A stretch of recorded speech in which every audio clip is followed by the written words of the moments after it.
እንግዲህ ከሄርሜላ መጥፋት ጋር ተያይዞ የተለያዩ ጉዳዮች እየተባሉ ነው፣ የተለያዩ ምክንያቶች እየተገለጹ ነው ማለት ነው። ነገር ግን አሁን ላይ በጣም እጅግ ከፍተኛና አስደንጋጭ ነገር ተሰምቷል። ይህ ነገር እውነት ከሆነ እውነትም ሄርሜላ መደበቅ ነበረባት ወይ? ለምንስ በዚህ ጉዳይ አፍራ መደበቅ ፈለገች? ጠፍታ አይደለም አውቃ ነው የሚሉ ሰዎች እጅግ በጣም በርከት ብለዋል ማለት ነው። ሰላም እንዴት ናችሁ ውድ ቤተሰቦቻችን? በሀገር ውስጥም ከሀገር ውጭም በተለያየ ቦታ በስራ ላይ ያላችሁ በያላችሁበት ሰላማችሁ ይብዛለን፣ ጤናችሁን ይስጣችሁ እንላለን። እንግዲህ ዛሬም ወደ እናንተ አንድ አዲስ አስገራሚ እንዲሁም ደግሞ አስደንጋጭ መረጃ ይዘንላችሁ መተናል ማለት ነው። ለዚህ ቤተሰብ አዲስ ከሆናችሁ ደግሞ እባካችሁን ሰብስክራይብ በማድረግ ቤተሰብ እንድትሆኑ ከወዲሁ እንጠይቃችኋለን ማለት ነው። እንግዲህ የሄርሜላ መጥፋት ጋር ተያይዞ እንግዲህ ሰሞኑን የተለያዩ ጉዳዮች እየተነሱና እየተነገሩ ይገኛል። ከዛም መካከል እንግዲህ በጣም ሁላችንም ያስገረመን ሄርሜላ ለምን ይህን አደረገች? መጥፋቷስ አስፈላጊ ነው ወይ? መደበቋስ ልክ ነው ወይ?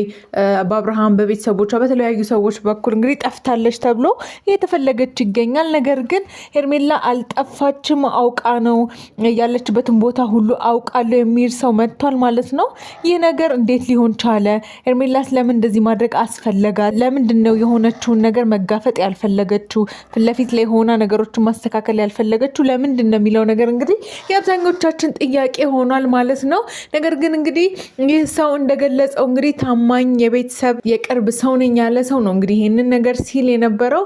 ሄርሜላ በሚያስገርም ሁኔታ አሁን ያለችበት ነገር እጅግ በጣም ሰላማዊ ነው። ነገር ግን ካጋጠማትና ከሆነችው ነገር አንጻር ከነገሮች ዞር ብላ ገለል ብላ ከራሷ ጋር እየተደማመጠች ራሷን እያዳመጠች እና ለራሷ ጊዜ ሰጥታ አንድ ቦታ እንዳለች እና ያም ነገር ደግሞ ምክንያቷ እጅግ በጣም ሁላችንንም የሚያስገርም እንደሆነ እና ያው ከአብርሃም ጋር ተያይዞ ያው እርግዝና እንዳላት እና እርጉዝ እንደሆነች ነው እንግዲህ ይህ ሰው ሲገልጽ የነበረው። እንግዲህ ይህ መረጃ ምን ያክል እውነተኛ ነው የሚለው ነገር ሁላችንንም እያጠያየቀ እንዲሁም ደግሞ እያነጋገረ ያለ ነገር ነው ማለት ነው። ሄርሜላ እንግዲህ በአብርሃም በኩል ያው የታገቢኛለሽ ጥያቄ ወይም ደግሞ ፕሮፖዝ ተደርጋ ነበረ።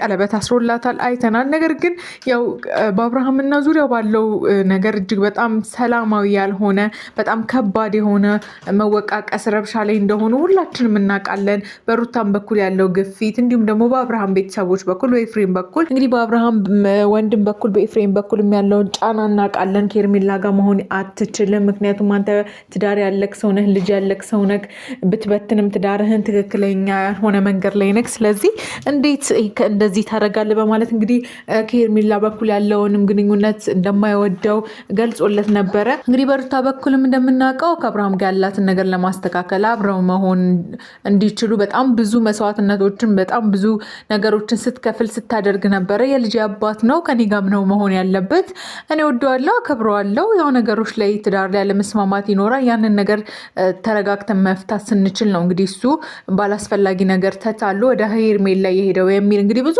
ቅሻዎችን ብዙ ጊዜ ስለሷ ታነሳለች።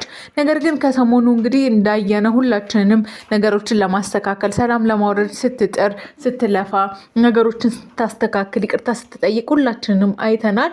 ነገር ግን ይሄ ይቅርታ ማለት ወደ ሌላ ጉዳይ ያመራል፣ ተንኮል አለው፣ ሴራ አለው ሲባል እንግዲህ በብዙ ሰዎች አስተያየት ሲሰጥ ነበረ። ያን ነገር ሁሉ እንግዲህ ችላ ይቅርታ ጠይቃ ነገሮችን ለማስተካከል ስትጥር ነበረ እንግዲህ ሩታ። ነገር ግን በዛ ማግስት እንግዲህ ሄርሜላ መጥፋት በጣም አነጋጋሪ ሆኖ ሩታ እንድትጠረጠር ኤፍሬም እንዲጠረጠር ተደርጎ በጣም ብዙ ውጣ ውረዶች እንዲሁም ደግሞ በአብርሃም በኩል ብዙ ጫናዎች በሷ ቤተሰቦችም እንዲሁም በጓደኞቿ በኩል በጣም ብዙ ጫና ሲደርስበት ነበረ። እንግዲህ ይህ ነገር ለምን ወደ ህግ አያመራም? ለምን ወደ ህግ አታመለክቱም? አንድ ሰው ጠፋ ከተባለ በ72 ሰዓት መመልከት ይችላል ለህግ። ስለዚህ ለምን ያንን ማድረግ አቃታችሁ? ይህ ነገር ራሳችሁም አውቃችሁ ነው በማለት እንግዲህ አብርሃምንም እንዲሁም ደግሞ ከሄርሜላንም የሚወቅስ በጣም ብዙ በርካታ ተመልካችና ኦዲየንስ አለ ማለት ነው። ስለዚህ የዚህ ነገር ሁሉ መጨረሻ ሄርሜላ አሁን ላይ እውነትም ማውቃ ተደብቃ ነው ወይ? እውነትም ማውቃ ራሷን ከሌሎች ሰዎች ሸሽጋ ነው ወይ? እያደረገች ያለችውስ ነገር ምንድነው? ምንድነው የሆነችው? እውነትም እርግዝና ተፈጥሯል ወይ? ብታረግዝስ ከዚህ ሁሉ ሰው መደበቅ ነበረባት ወይ? እርግዝናዋ ከአብርሃም ከሆነ የሚመለከተውን ሰው አውርታ ለነገሮች መፍትሄ መውሰድ ነበረባት እንጂ ለምን መደበቅን ለምን መሸሽን አስፈለገ የሚለው ነገር እንግዲህ የበጣም የበርካታ ኦዲየንስ ጥያቄና እንዲሁም ደግሞ አስተያየት ነው ማለት ነው። ነገር ግን ያው ሄርሜላ በባህሪዋ ትንሽ ድብቅ እንዲሁም ደግሞ ዝምታን የምትመርጥ አይነት ልጅ እንደሆነች ይታወቃል።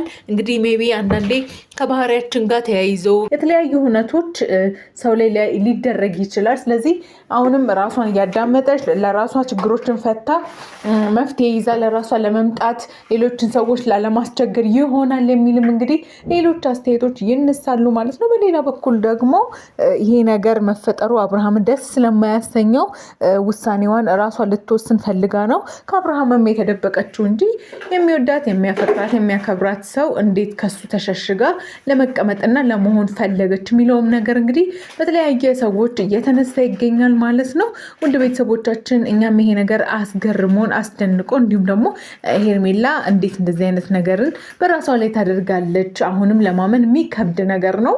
ነገር ግን ይሄ ነገር እውነት ሆኖ ከተገኘ ግን መፍትሄ ማምጣት ያለባቸው ተነጋግረው ራሳቸው ከአብርሃም ጋር ሄርሜላ እንዲሁም ደግሞ ከቤተሰቦቿ ጋር ብዙ ንግግሮችን አድርጋ ችግሮችን መፍታት ያለባት ሄርሜላ ነች ብለን ነው የምናስበው ማለት ነው። ውድ ቤተሰቦቻችን አሁንም አብራችሁን ስላላችሁ ስለምትደግፉን ከልብ እናመሰግናችኋለን። ለዚህ ቻናል አሁንም አዲስ ከሆናችሁ ሰብስክራይብ በማድረግ ቤተሰብ እንድትሆኑን ከወዲሁ እንጠይቃችኋለን። በያላችሁበት ሰላማችሁ ይብዛለን። እንወዳችኋለን።